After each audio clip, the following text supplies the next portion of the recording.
topic of today is about direct and indirect pulp capping. A simple short class, but it is very important from the exam point of view. This question can come as a short note question. So you need to know in detail what is direct pulp capping and what is indirect pulp capping. So as you can see in this first picture, this is the first picture of just to give you a brief summary of both.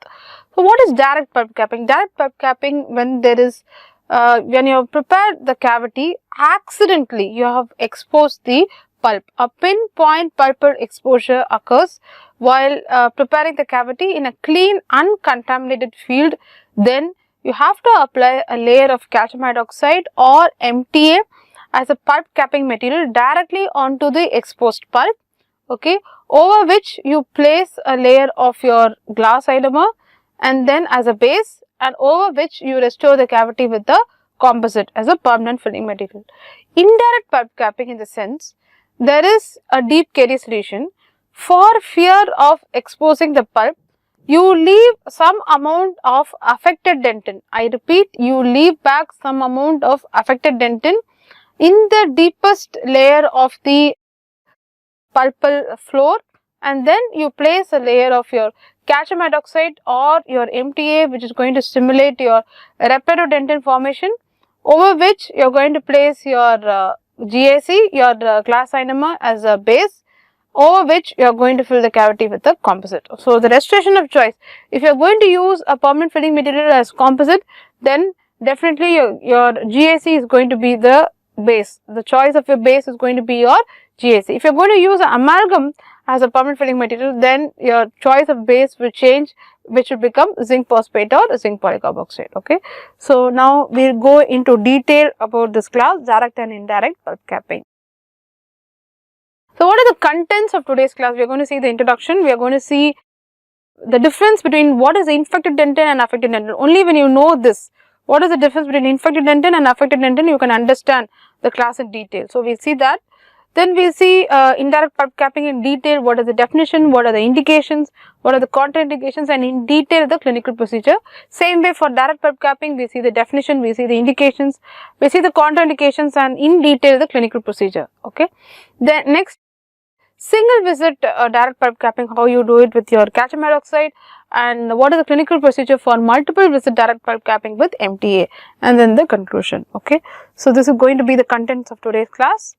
So first one is the introduction. So introduction, you need to take in care of the following 5 types of protection for the pulp. So first is the chemical protection. Chemical protection in the sense, you must not allow the passage of any irritants passing from the restoration. You should not allow the passage of any irritants from leaching out of the restoration and reaching into the pulp. So you should give a chemical protection to the pulp, prevent any chemicals or any irritants from reaching into the pulp. So that is important, chemical protection. Electrical protection in the sense, you must prevent the pulp from undergoing stimulus, which is the galvanic shock. Okay, when two dissimilar metals come into contact with each other, for example an amalgam restoration and an gold onlay or an inlay or a gold crown, these are two dissimilar metals. When they come in contact with each other, the saliva in between acts as an electrolyte, and this in turn is going to complete the electrical circuit. The patient is going to experience a galvanic corrosion or a galvanic shock, which is a severe pain. So that is your electrical protection. You have to protect the pulp against this electrical stimulus. Okay. Next is a thermal protection. You have to give thermal protection to the pulp. That is, if you have a large amalgam restoration, a big class 1 cavity, there is an amalgam restoration. Your amalgam is a very good conductor of heat or cold. Okay, so you have to prevent this heat or cold stimulus from directly reaching to the pulp. Yes, so you have to take care of the thermal protection to the pulp.